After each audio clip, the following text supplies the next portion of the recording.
Years ago, along a rugged stretch of New England coast, a lighthouse stood tended by an older man named Samuel.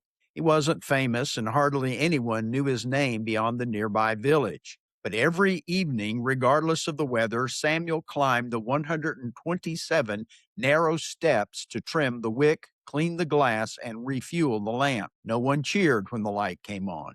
No crowds gathered to thank him, and most of the sailors who depended on that beacon never even met him. One winter night, a violent storm rolled in. A merchant ship, blinded by rain and wind, fought to find the coastline.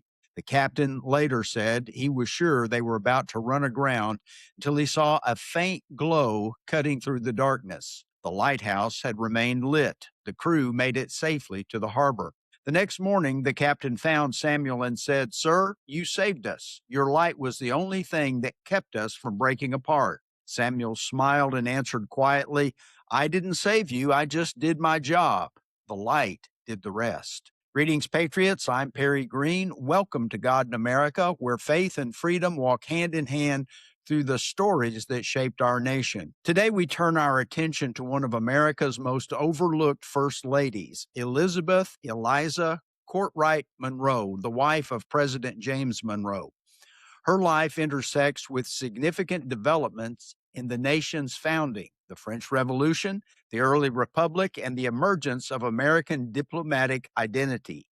She was a prime example of a subtle but crucial influence. She lived through international turmoil and political transformation, and though she never held office or delivered public speeches, her presence altered outcomes at the highest levels of diplomacy. Elizabeth Kortright was born on June the 30th, 1768, in New York City to Lawrence Kortright, a prosperous merchant, and Hannah Aspinwall Kortright. The Kortright family was part of New York's respected mercantile class, giving Eliza access to education, social refinement, and connections uncommon for many women of the era.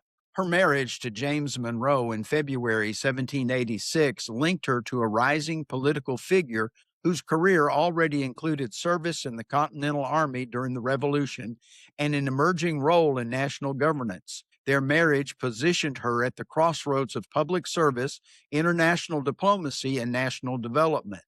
Arguably, the most historically significant period of Eliza Monroe's life unfolded during James Monroe's appointment as U.S. Minister to France from 1794 to 1796. The Monroes arrived in Paris during the height of the revolutionary upheaval. The Reign of Terror had only recently ended and the political environment remained volatile. Eliza's presence in Paris was notable for both her cultural adaptability and her political visibility.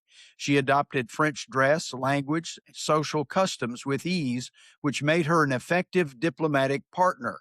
Her participation in official and unofficial gatherings enhanced American relations with French citizens and officials. Eliza Monroe served as First Lady from 1817 to 1825 during James Monroe's presidency, a period remembered as the era of good feelings. The nation was expanding westward, stabilizing economically, and engaging in major foreign policy developments, including the formulation of the Monroe Doctrine.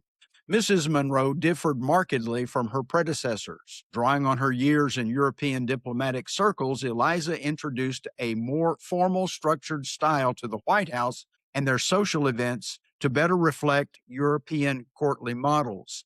These changes were intended to project dignity and stability during a time when America was still shaping its national image abroad. However, her formalities sometimes clashed with the expectations of Washington society, which was more accustomed to the simplicity of earlier administrations. Eliza had health problems that significantly affected her public visibility. Records indicate extended periods of illness and physical weakness throughout her life, possibly due to epilepsy.